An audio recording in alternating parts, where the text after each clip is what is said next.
Halo, Assalamualaikum Bu. Waalaikumsalam Waalaikumsalam warahmatullahi warahmatullahi wabarakatuh. wabarakatuh. Dengan siapa di mana? Dengan Muhammad Janil dari Jambi Bu. Oh, dari Jambi, Masya Dengan Allah. sahabat Muhammad Daniel dari Jambi. Baik, kita bersolawat terlebih dahulu.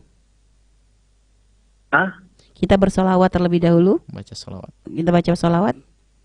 bisa Bu. Allahumma sholli ala Sayyidina Muhammad. Allahumma salli ala Sayyidina Muhammad wa ala ali Sayyidina Muhammad. Sallallahu alaihi wa alihi wasallam. Masya Allah. Baik, Silakan. silakan langsung kepada Bu ya. Yang Halo, Assalamualaikum Bu ya. Waalaikumsalam warahmatullahi wabarakatuh. Silakan. Alhamdulillah, semoga Bu ya sehat selalu. Amin. Amin. Ya Allah juga Pak, Anda juga semoga dalam lindungan Allah. Bu ya, Ya, silakan. saya Muhammad Jalil ingin bertanya Bu ya. Aduh, Masya Allah. Silakan, silakan. Di kampung Jalil, kalau sholat orang meninggal tuh ada sholat hadiah, apakah boleh berjemaah tuh Bu ya?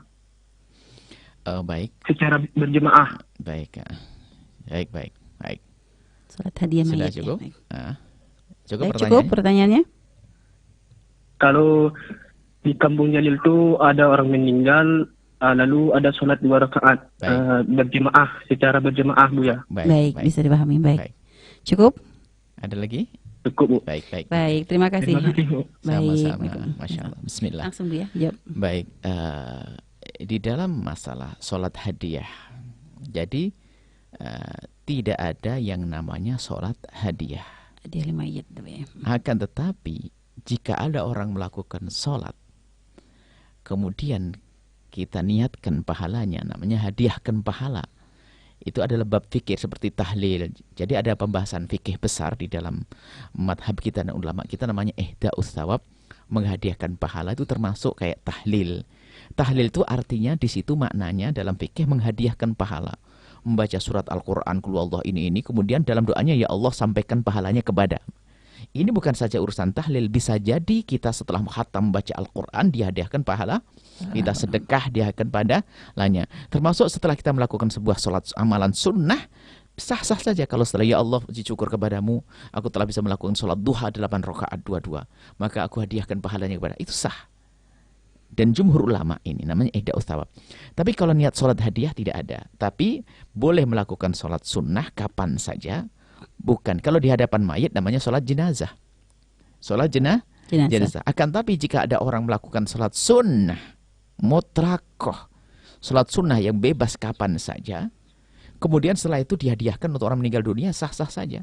Namanya sholat sunnah boleh, kenapa jadi tidak boleh? Atau hajat Bu ya. Sholat hajat agar Allah mengampuninya, bisa saja.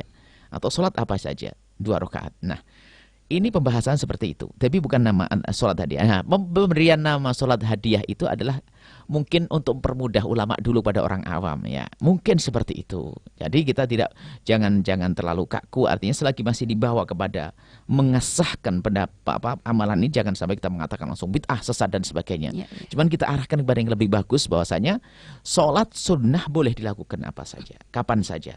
Kecuali kalau sholat sunnah mutlak boleh kapan saja, kecuali waktu yang diharamkan setelah asar, setelah subuh dan itu. Nah kemudian masalah menghadiahkan itu adalah sah menurut jumhur ulama, kebanyakan ulama yang selama ini yang selain dilakukan oleh hamba-hamba Allah, yang ya, para ulama-ulama dengan tahlil. Tahlil itu salah satu contoh. Judulnya dalam bab fikih adalah menghadiahkan pahala. Bukan tahlil saja, khataman Quran pun boleh. Hanya kalau di negeri kita ini kan praktis ya, ayat-ayat yang sudah familiar, yang sudah kita hafal, Qul Allahu akbar, subhanallah, selawat, itu saja kan, karena permudah. Nah, kemudian setelah itu, bolehkah dilakukan dengan berjamaah? Sholat sunnah itu yang disunahkan berjamaah. Yang disunahkan berjamaah hanya beberapa saja. Istisqa, sholat id, ya, sholat kusyuf, itu disunahkan dengan berjamaah. Sholat jenazah. Sholat jenazah adalah fardu kifayah, bukan sunnah. Sholat sunnah yang disunahkan seperti itu. Nah, adapun selain daripada sholat-sholat yang disunahkan untuk berjamaah, kalau dilakukan berjamaah adalah sah-sah saja, tapi tidak mendapatkan kesunahan berjamaah tadi. Sah-sah saja. Misalnya sholat duha, saya ingin melakukan dengan berjamaah. Boleh, tapi ada catatannya. Untuk apa? Untuk mendidik.